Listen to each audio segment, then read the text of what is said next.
अच्छा जी, बिस्मिल्लाहिर्रहमानिर्रहीम। दो कंसेप्ट्स हैं, रिफ्लेक्शन ऑफ वेव्स और रिफ्रैक्शन ऑफ वेव्स। अच्छा, रिफ्लेक्शन का मतलब क्या है, पहले तो ये ज़रा समझते हैं। आप जैसे कि देखो, पीछे जहाँ रज़ा बैठा हुआ है, धूप पड़ रही है इसके यहाँ पर, लाइट जो है ना हमेशा रिफ्लेक्ट करती है, लाइट हमेशा रिफ्लेक्ट करती है। इसकी एक आसान एग्जांपल देता हूँ। तुम लोग ने एक काम ये करो कि एक जो है वो ग्लास होता है ना, बिल्कुल मिरर, ग्लास मिरर वो लो। बल्कि एक और आसान एग्जांपल है, सीधी सीधी नजर आ रही है तुम लोगों को, ये सामने ट्राइपॉड की लाइट जल रही है और ये यहाँ पर रिफ्लेक्ट भी हो रही है, बोर्ड पे रिफ्लेक्ट होती हुई तुम लोगों को नजर आ रही है। रिफ्लेक्शन का मतलब होता है कि कोई भी रोशनी अगर कहीं पर पड़ रही है, वहां से टकराने के बाद वो अपने आप को रिफ्लेक्ट करे। जैसे कि ये एक अदद शीशा है, ग्लास है, ग्लास है, बिल्कुल प्लेन ग्लास है। यहाँ पर जो है वो मैंने एक बंदे को खड़ा कर दिया और इसने हाथ में पकड़ी हुई है लेजर लाइट। क्या पकड़ी हुई है? Laser light. लेजर लाइट पकड़ी हुई है, सही है। और चिरान क्योंकि इसके अंदर इतनी थी, इसने बोला लोगों की आंखों पे तो बहुत मार दी लेजर लाइट, अब जरा शीशे पे मार के चेक करते हैं। मुझे बताओ, जब इसने लेजर लाइट अपने शीशे पे मारी है तो ये लेजर लाइट यहाँ से रिफ्लेक्ट होकर थोड़ी सी यूं जाएगी, जाएगी, ठीक है। तो इसको एक्सपेरिमेंटली इंशाल्लाह आगे समझेंगे जब हम लाइट का टॉपिक पढ़ेंगे और उसमें स्पेसिफिकली रिफ्लेक्शन ऑफ लाइट और रिफ्रैक्शन ऑफ लाइट को पढ़ेंगे। अभी हम रिफ्लेक्शन ऑफ वेव्स और रिफ्रैक्शन ऑफ वेव्स को पढ़ रहे हैं। लेकिन रिफ्लेक्शन का मतलब क्या है, समझ में आया? कोई भी चीज कहीं से टकरा के अगर कहीं चली जाती है तो उसे रिफ्लेक्शन कहते हैं। कोई भी चीज कहीं से टकरा के अगर कहीं चली जाती है तो उसको क्या कहते हैं? रिफ्लेक्शन कहते हैं। तो सर, रिफ्लेक्शन ऑफ वेव्स क्या होती है, जरा ये बताएं। कभी ये सोचा है कि अगर हम कभी घर शिफ्ट हो रहा होता है या किसी खाली कमरे में चले जाते हैं तो हम जो बोल रहे होते हैं तो हमारी आवाज जो है वो वापस से हमें सुनाई देती है। समझ में आ रही है ये बात? एको जिसे कहते हैं, वेरी गुड। तो एको क्या होता है कि अगर हम एक खाली कमरे में हैं, जैसे मैं कुछ बोल रहा हूँ, खाली कमरे में जाके जाना फर्नीचर है, जाना बच्चे हैं, तो वहां पर क्या होगा कि जो मेरी साउंड है वो मुझे वापस से सुनाई देगी। हो क्या रहा है, जब मैं बोल रहा हूँ मुंह से, जब मैं बोल रहा हूँ तो मेरी जो आवाज है वो वेव है क्या? एक मेरी आवाज जो है वो एक वेव है सर, क्योंकि वेव का मतलब क्या था? Transfer of energy without the transfer of matter. तो मेरी आवाज क्या है? एक अदद वेव है कि जब मैं बोल रहा हूं तो मेरे मुंह से वेव्स निकल रही हैं। अब जब कमरा खाली है तो वेव निकलेगी, वो जाके उस दीवार से टकराएगी, उस दीवार से टकराएगी और वापस मुझे सुनाई देगी।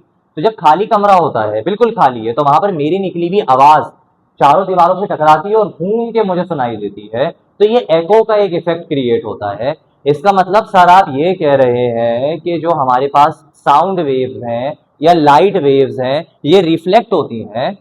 रिफ्लेक्ट होती हैं, बिल्कुल होती हैं। रिफ्लेक्ट का मतलब आवाज या चाहे रोशनी एक जगह से टकरा के दूसरी जगह पर चली जाती है। इस फिनोमिना को कहते हैं रिफ्लेक्शन ऑफ।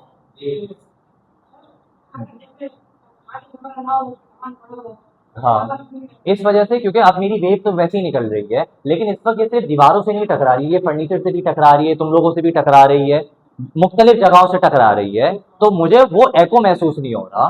पहले क्या था? कुछ भी नहीं था, जाती थी आवाज, दीवारों से टकरा के वापस सुनाई दे देती थी। लेकिन अब जो मैं बोल रहा हूँ, मेरी जो वेव्स हैं ये तुम लोगों पे भी आके टकरा रही है, तुम लोगों के कानों तक भी जा रही है, फर्नीचर पे भी टकरा रही है, दीवारों पे भी टकरा रही है, मुख्तलिफ जगहों पर टकरा रही है। अगर मैं इन सबको बाहर निकाल दूं, तुम लोगों को भी निकाल दूं, फर्नीचर को भी निकाल दूं, तो फिर मेरी आवाज सिर्फ दीवारों से टकरा के मुझ तक पहुंचेगी, यानी कि एक अदद एको क्रिएट करेगी।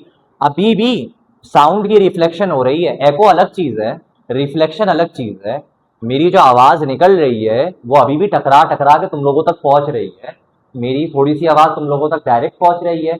मिसाल के तौर पे एक बच्चा आता है जो बाहर गेट से आ रहा होता है, क्या उस तक आवाज नहीं जा रही होगी? मेरी जा रही होगी।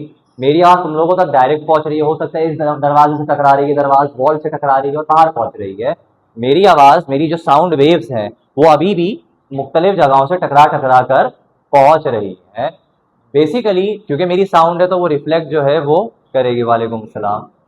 लेट हो गए थोड़ा सा तुम फर्स्ट।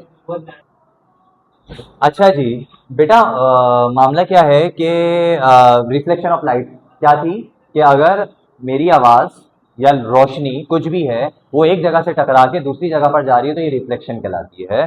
समझते हैं। बाउंसिंग बैक ऑफ वेव्स, मेरी आवाज जो है ये भी एक वेव है, ये जो रोशनी लाइट निकल रही है ये भी एक वेव है। ये वेव जो है वो क्या कर रही है, बाउंसिंग बैक कर रही है। क्या कर रही है इब्राहिम, बाउंसिंग बैक, यानी कि एक जगह से टकरा के दूसरी जगह पर जा रही है into the same medium bye striking other medium surface is called reflection. अच्छा, सेम मीडियम में रहनी चाहिए। मीडियम का मतलब मैंने लास्ट क्लास में बताया था। मीडियम का मतलब ये है जैसे अभी हम हवा के मीडियम में है, कोई पानी के अंदर स्विमिंग कर रहा है तो उसका मीडियम इस वक्त पानी है। तो रिफ्लेक्शन ना सेम मीडियम में होती है। मतलब अगर मैं हवा में बोल रहा हूं तो हवा में ही बात रिफ्लेक्ट होगी। ऐसा नहीं है कि वो पानी के अंदर जाके किसी को जो है ना वो पेनिट्रेट करके सुनाई दे रही होगी। तो रिफ्लेक्शन का मतलब रजा क्या है कि आवाज बाउंस बैक करे लेकिन सेम मीडियम में रहते हुए। आवाज क्या करे, बाउंस बैक करे। क्या करे इब्राहिम, आवाज लेकिन सेम मीडियम में रहते हुए।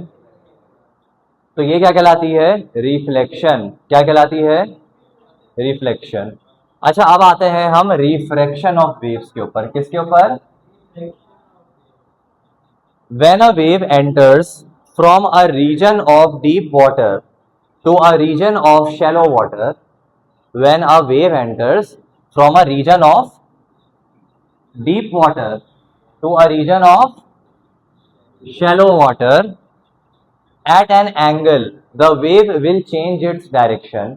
अब एक काम ये करो ना कि करते ये है कि तुम में से किसी एक को जो है वो समंदर में डुबाते हैं फिलहाल के लिए। समंदर गहरा हो जाएगा, स्विमिंग पूल में डुबाते हैं। तकरीबन ना 8 फीट का स्विमिंग पूल है। नहीं नहीं, वो तो गहरा है, बस सही है, उसमें तेरा मरोगे नहीं जितना आसानी से। समंदर में ज्यादा आसान है मरना।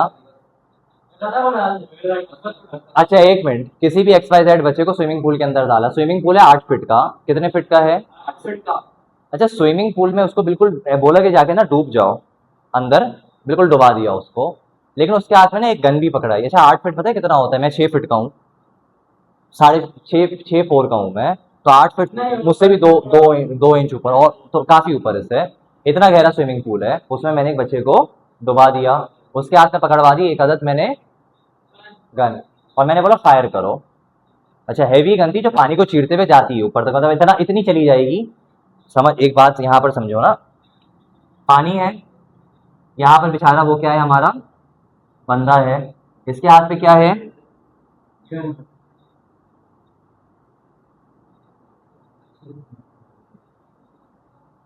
क्या है इसके हाथ में,